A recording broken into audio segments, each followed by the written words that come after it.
Alright, let's go. Got you, bitch. Oh, what's up? I'm Rick Grimes, bitch. Oh, what's up, bro? Oh, you doing that? Like, everyone get out except you in the middle. May I ask why you felt Elizabeth deserved to die? Okay, so, well, first I was gonna pop this guy hanging from the skyline, and then I realized, you know, he's just working out. I mean, how would I feel if someone came into the gym and was being my ass when I'm on the treadmill? So then I saw this guy with the baton, and I noticed he's wearing a cop uniform, and I'm realizing he's this policeman, he's doing his job, you know, ain't no real threat there. So then I saw Elizabeth here, and I'm thinking, you know, 19-year-old white girl, middle of the ghetto, a bunch of old guys running around this time of night with quantum mechanics books. She's about to start some shit, man. There's a lot of crazy shit going down here. Those books are of no use to her. Get out. That's a good shot there, right?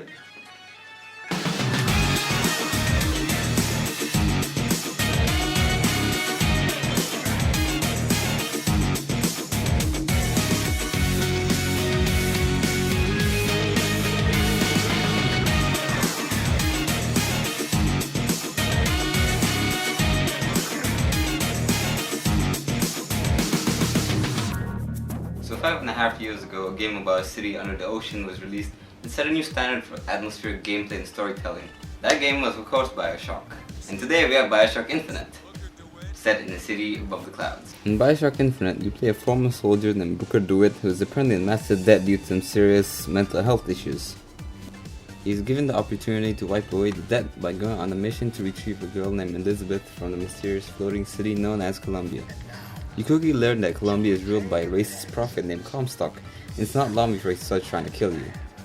And he looks like Herschel from The Walking Dead. While it's not immediately clear why you've been tasked with finding Elizabeth, the story quickly pulls you in by showing you all this weird stuff, like these dubstep speakers.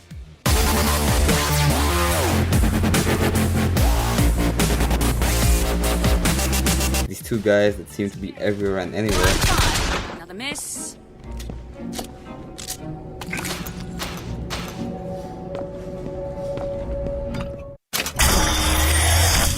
That? Surprising. Surprising that it worked. Surprising that it didn't kill him. But a magnetic repulsive field around one's body can come in handy. If it doesn't kill you. A fair point. And of course Elizabeth's ability to open tears in the fabric of time and space. Whoa!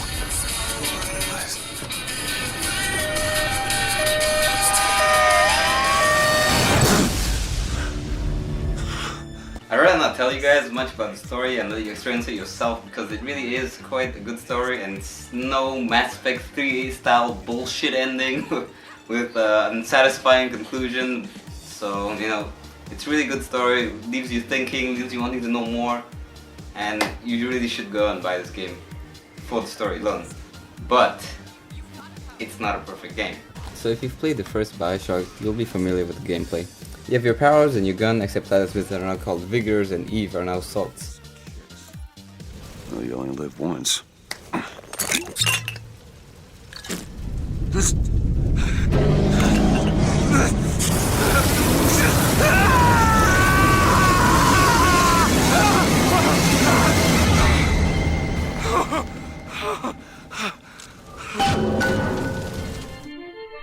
Press to throw a fiery grenade. Hold and release to create an explosive trap. The weapon system is now all Halo style, we can only carry 2 weapons at a time. This presents a slight issue. Basically, if you're not always carrying a heavy weapon or an effective mid to long range weapon, you're gonna have a bad time. The game likes to throw heavy enemies at you like these motorized Patriot guys. So if you get stuck with like 2 of them and you only have like a pistol and SMG, you might be in a little bit of trouble. I found myself only carrying like the carbine and sniper rifle for most of the game. And that's the problem, the guns are really boring. I mean, you have your standard pistol, you have 2 submachine guns, which are basically the same thing, only like skinned differently. You have a couple explosive weapons, you have 2 shotguns and a revolver, I mean, and that's it. Like, there's nothing really special about these guns. I mean, they sound cool, they kind of look cool, but like, in terms of actual use, they're not really fun. And it's a lot more fun just to use your vigors.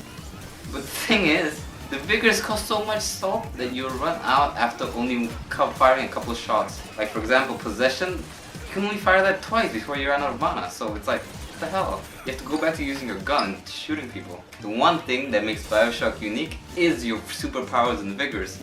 And not being able to spam them just feels kind of depressing. I mean, if I want to play a shooting game, I'll play Call of Duty or Halo. I want to throw shit at people, you know? I want to throw bombs, I want to throw fire, I want to throw crows. I want to do all that cool shit, but I can't. Because I have my stupid ass mana to worry about. I mean, yeah, you can upgrade your assaults, but at the end of the day, you're still gonna be shooting a lot more than throwing.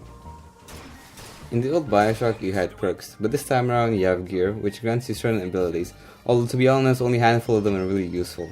There's one piece of gear that causes enemies to essentially EMP everyone around them if you overkill them, so pair that with a sniper rifle or carbine headshot and you pretty much have no reason to use anything else. New additions to the gameplay include Skylands and of course Elizabeth.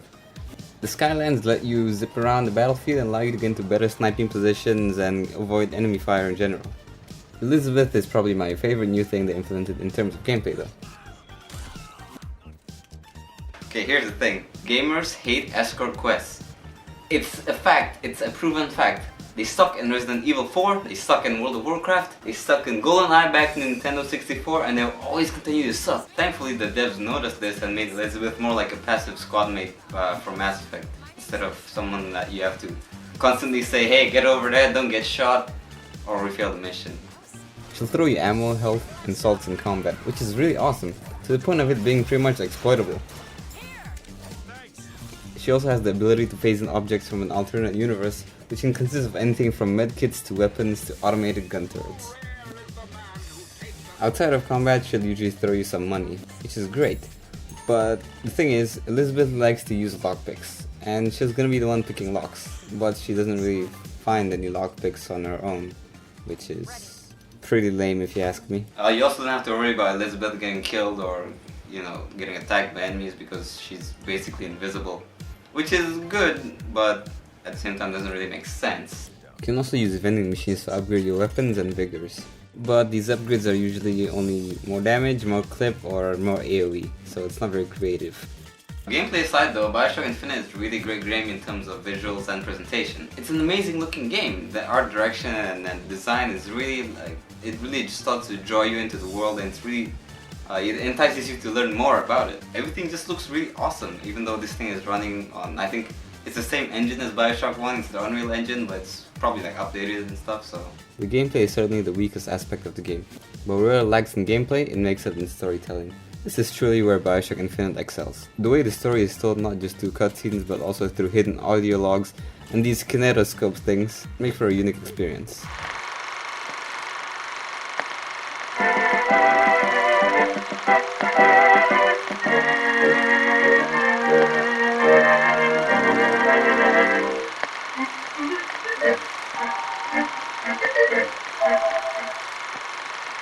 Elizabeth as a character is extremely well done. She is of course a critical part of the storyline, and the game makes it hard for you not to like her. Her design and animations make it seem like she's been taken straight out of a Disney Pixar movie. As the game progresses, you learn more and more about her character, and you get to see firsthand how she reacts to all the chaos and despair prevalent in Colombia. She's with you most of the game, and it's the interactions between Booker and Elizabeth that make the emotional points of the storyline hit that much harder. I can't believe you did that. They're all dead. You killed those people. Elizabeth, You're a monster. what did you think was gonna happen? What? Do you understand the expense that people went through to keep you locked up in that tower? You think people like that are just gonna let you walk away? You are an investment, and you will not be safe until you are far away from here. What do they want from me? I don't know. One thing I've learned, if you don't draw first, you don't get to draw at all. So does this game really deserve a perfect score? Well, I don't think so. Simply because the gameplay is just not there yet. It just doesn't feel like as fun as much as it could have been. The story is awesome, the presentation is great, but the gameplay is just not quite there yet. Not really 5 out of 5 material, I would say. I was gonna give this a 4.5 out of 5 and make a joke about how Elizabeth only has 4.5 fingers on her hand. But BioShock Infinite is by no means a bad game. It's a great game. It's an amazing experience from start to finish, and you'll want to finish it, you know, in like one sitting even if you can't pull yourself away.